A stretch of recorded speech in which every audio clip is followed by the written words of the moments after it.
Guess who always keeps their promises? 90% of the time, give or take. And we are here to kick off the new year's with a new game on a somewhat up-to-date new piece of hardware. That's right, slunts, we're rolling into 2020 dicks rock hard with a state-of-the-art gaming PC that I got off Wish.com. Cause when it comes to all of you, money is no object, regardless of what the IRS has to say. You want to take my quiche, come and get it, bitch. In case you guys don't know, we're huge fans of Parasite Eve over here. The book, the movie, the game, we made our own hentai fan comic. Some of you masturbated to it, shared memories. We're a community. So, when we heard the rumor of a spiritual successor, immediately had to take notice. And after several long weeks in waiting, we finally got our hands on a demo. And let me tell you, friends, the level of mediocrity on display here, perfection. It's been a long time since I've seen a team give so few fucks. Get ready for some member berries as we jump into an indie love letter to PS1 horror games that shines brightest when it drops the nostalgic bullshit and does its own thing. The true foe is the Chinese spyware lying within. This is Parasite Mutant. This one is coming to us from a little indie team known as Isertruna. I've never personally played any of their other games, but have heard some good things from friends. And as always with indie games, there is a certain amount of leeway on the criticism, because we 100% understand the insane amount of work that goes into these projects. We also make shitty indie games, so the criticisms come from a place of love. We want to see this game at its best, and for it to be its own thing. Right at the start, you get hit with the nostalgic filter options. My guy, I like having these, but let people find them on their own. We already get that it's a retro throwback game. That's why we're here. The game itself starts off essentially mirroring Day 3 of Parasite Eve, with the Not Brooklyn Bridge closed off, isolating the island it's set on, as our main character wakes up after a crash.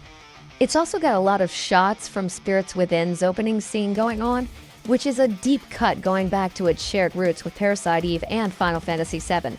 In fact, there's a lot of deeper references like that. So this team, they are real fangirls. It's the main reason I want them to succeed. They know their shit. That being said, this is also going to turn into a core complaint, because they never stop reminding you of other games. I'm here to play your game. I want to hear your story, see the characters you created, and the world they interact with. But every 5 seconds, you are reminding me of something else. Anyway, it's Aya Bray. Yeah, I know her name is Nova, but you chose to make her an Aya clone. I'm gonna call her Aya. She's just waking up from an accident. Freshman writing majors. What's the least original way to introduce a character? Having them wake up. Do not do this. Do not fucking do this. I know this is a demo, but please, for the love of God, do not start the full game right here. Moving around the world is what you'd expect. I'm on a keyboard since the game can't read my eBay controller. Not their fault. I meant to get the plugin. That's my bad. Aya can also swing her laser blade while exploring, similar how to Regina used hers in the first 2 Dino Crisis games, allowing you to solve some puzzles Zelda style, which I kinda like. It's a great addition. A few steps away from that helicopter crash we never got to see, we are unceremoniously attacked by our first enemy with 0 buildup. It's a mutant whatever, kinda like what you would have seen at the hospital on Day 4, with a wicked area attack that can be tricky to dodge sometimes with how the camera moves. You gotta remember, we just did a Parasite Eve run without using healing items. This ain't our first rodeo, but with the camera moving in and out at times, it really did make it hard to get out of the attack's way at times, almost like they home in on you. What I do love, however, is how we are starting out melee only, which did take me a moment to warm up to, not gonna lie, but when taking a moment to think about it, Parasite Eve almost never put you in a situation where you needed to use melee attacks. It was a legitimately wasted feature, and these guys focusing more on that would do so much to set this game apart. You also start off with an energy shot like magic attack, which again was something underutilized in Parasite Eve. If you watched our last video, which no one did, but if you did watch it, you may have noticed that we never once used Aya's magic attacks. You learn them way too late in the game and guns are just faster. But in this game, having that energy shot early on is kinda great. Let me wipe out some enemy mobs real fast. You win that first battle and find a gun hiding right up that monster's butt. Being a tiny bit facetious, I know it's just a demo, you had to get the thing in my hands. You're not gonna do that in the full game. You're not gonna do that in the full game, right? Now we can shoot, which works just as it should. However, nitpick again. Aya can now dash in when she melee attacks, giving you a bit of leeway with her range. So it couldn't hurt to give the guns a bit more range as well. Cause if you're gonna make me come in close, then I'm just gonna do the stabby stab each time. Beyond that, really do like what you got going here, but have to say a block button or quick dash would really fucking rock. Get that you're trying to stay faithful, but it's been 25 years, man. It's time to move forward. She ain't coming back. So, story. We gotta be here for some reason, right? Well, yes and no. There is a plot going on in that background, closer to Parasite Eve 2. To keep it simple, just like Aya was investigating the use of possible bioweapons and human experimentation, it's just like that, but leaning way more into the telepathy part and not so much the mitochondria stuff. And this is where we kind of come into our bigger problem. Again, the point of this demo is to show off the gameplay, and my guys, you nailed it. Need some tweaks, but the 90s survival horror puzzles are all here with zero handholding. And you delivered on your promise with the combat. This is indeed the battle system from Parasite Eve, but that's the least interesting thing about that entire series. The book and its movie has an incredibly original and interesting premise. Not the best horror, but it gets your imagination going with non-stop questions, and I personally find the romance parts to be incredibly charming and heartwarming. It's a beautiful film.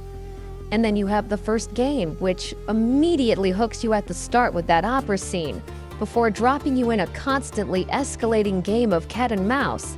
It's got a crazy, memorable story with all that same weird science bitch stuff from the book that I secretly obsess over. And of course, one of the most badass bitches in gaming ever. Ever. And out of all of that, we've got the battle system. The thing the real series dropped. That is to say, my motivation to actually play this game is at about zero. I don't know who this character is, nor do I have any reason to care about them.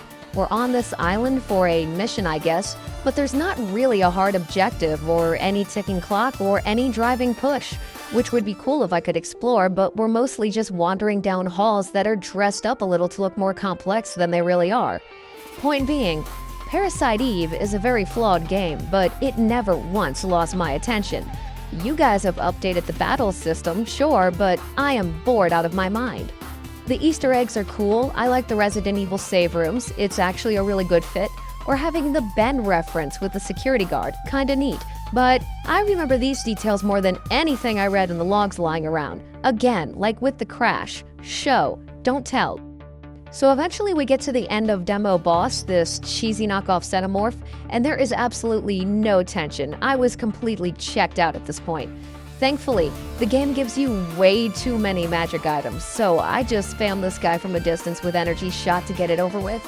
You defeat the alien, he gets you with his sneak attack, busts you up, and we see that Aya is actually Robot Aya, or whatever. I really don't fucking care.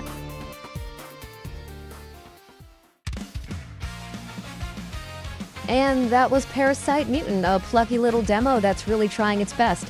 Look, it plays. I have zero complaints about the combat outside of some tiny little nitpicks. If that's all you really care about, you'll probably have fun. We never had any technical issues, and as long as they don't add any ray tracy blur bullshit, it should run smooth for everyone. That simple cell shading style is strong too. Let's see more of that. Couldn't care less if this actually looks like a pixelated PS1 game. Thing is, I'm here for the story, and I'm saying this as a legit fan of Parasite Eve, the person this game is specifically pandering to.